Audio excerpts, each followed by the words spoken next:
হয়তো ওটা নিষিদ্ধ করলে ওনাও করতে পারে। প্রথম দিন থেকে প্রধানমন্ত্রী জানিয়ে হ্যাকেছে, এই জন্য 39 দিন পরে বাংলাদেশকে জানতে হচ্ছে অন্য দেশের মাধ্যমে। এই যে এইবারও যে একটা হ্যাক হচ্ছে, যদি হয়ে থাকে সত্য কথা, ভারত থেকে বলা হচ্ছে, তো হ্যাক একটা হয়েছে, এটা বোঝা যায়, এটা চেহারাটা বোঝা যায় আর কি। তাহলে এই যে লোকটা, এই লোকটা জানে বলেই তো বাংলাদেশের পত্রপত্রিকা আসছে না। এই জন্যই তারা বলছে সাংবাদিকদের ওখানে যেতে দিচ্ছে না, হয়তো ওটা নিষিদ্ধ করলে ওনাও করতে পারে, এই জন্য হয়তো দিতেছে না সাংবাদিকদেরকে। আর নিষিদ্ধ করলে কিনা এখানে সাংবাদিকদের ঢোকার অধিকার আছে কিনা এটা ডিসাইড করতে হবে সাংবাদিকদেরকে। এবং তারা যদি ডিসাইড করতে পারে এবং ডিটারমিনেশন তাদের যদি ঠিক থাকে, হ্যাঁ, তাহলে আমরা তাদের পক্ষে অবশ্যই নামতে পারি রাজপথে। কারণ সাংবাদিক কোনো দলের জন্য না, এটা দেশের জন্য, জনগণের জন্য। একটা স্বৈরতন্ত্রকে অথবা সরকারের অনিয়মকে যদি দুর্বল হয় বিরোধী দল, তখন একমাত্র মোকাবেলা করতে পারে সেটা হলো সংবাদপত্র। কিন্তু আমরা কি দেখি ভাই, পত্রিকা পাঠা থেকে সবাই চাকরির ব্যবস্থা। এটা সাগর উন্নয়ন কি 108 বার, 109 বার, এটা 1000 বার হবে। কেন? তদন্ত কি করব? জানে তো কেউ হত্যা করছে, তাকে যদি বাঁচাইতে হয় তদন্ত তো রিপোর্ট তো প্রকাশ হবে না কোনো কাজে। It's easy matter. এটা বোঝার জন্য কিন্তু অনেক বেশি পণ্ডিত হওয়ার দরকার নাই। এর মধ্যে আমার 20 দিন আদালতে 9 ধারা পর্যন্ত ওঠানামা করতে হয়, একের দিন 3টা 4টায়। আমি ক্লান্ত হতে পারি না, কর্মীরা ক্লান্ত, একদিকে জেলে, আরেকদিকে জেল থেকে বেরো হন, তারপরে তাদের উপর অত্যাচার, নির্যাতন, তার চিকিৎসা, অর্থাভাব, সংসারে তার কাছে যা আশা করে পরিবার, সে সেটা করতে পারে না। এই ধরনের একটা লজ্জাবোধ তার মধ্যে কাজ করে। তারা হতাশ নয়, আমি মনে করি তারা হতাশ নয়, হয়তো ক্লান্ত। আজকে তো বেশ নাম করছে, তাই না?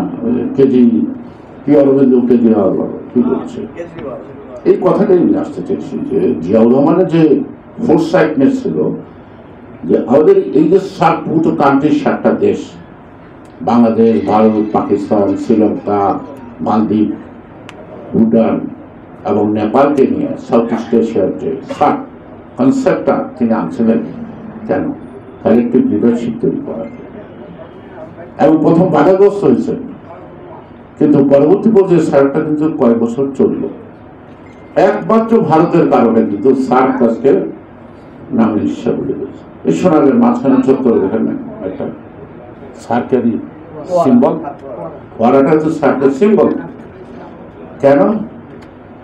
সার্ক মানেই হলো কালেকটিভ লিডারশিপ। কালেকটিভ লিডারশিপ মানে হলো একক নেতৃত্ব নয়। ভারত কালেকটিভ লিডারশিপে বিশ্বাস করে না। ভারত এখানে এককভাবে নেতৃত্ব করতে চায়।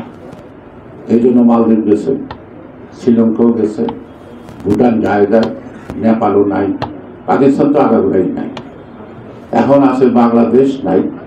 বাংলাদেশের প্রধানমন্ত্রী ও যে কেজরিওয়াল যে বলছে যে মোদির প্রোডাক্ট কে হাসিনা, এবং আপনার 527টি আইটেমের নাম শুনছেন ভারতের পণ্য, যার মধ্যে বিশেষজ্ঞ আছে। এটা সিঙ্গাপুর এবং হংকং দেশ থেকে ছাপানো হয়েছে। এর থেকে আরেকটা যোগ করে 28টি। এই যে সরকারি Awami League, it's a dangerous poison, can destroy everything, life and country, ও একটা নেশনকে তারা ডিস্ট্রয় করতে পারে। তাহলে ভারতীয় 528টি পণ্য আমাদের জন্য ডেঞ্জারাস। ভারতীয় পণ্য বর্জন করতে বলছে না। যারা স্বাস্থ্য সচেতন, যারা বেঁচে থাকতে চান সুস্থভাবে, তাদেরকে তো নিশ্চয়ই বিষাক্ত পণ্য খাওয়া চলবে না।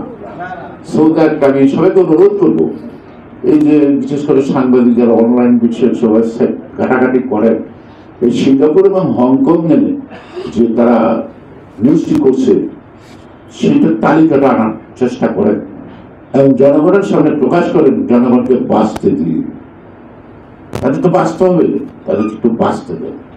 সেই জন্যই আজকে দেশাত্মবোধ তো এমনি আসে না। আগের হোল মানে আগের হাল যেদিকে পিছনের হাল তো ওদিকে যায়। জিয়া রহমান সৎ ছিল বলেই তো, জিয়া রহমানের কমিটমেন্ট ছিল বলেই তো, জিয়া রহমানের দেশাত্মবোধ ছিল বলেই তো আজকে এই দেশবাসী তাকে অনুসরণ করে।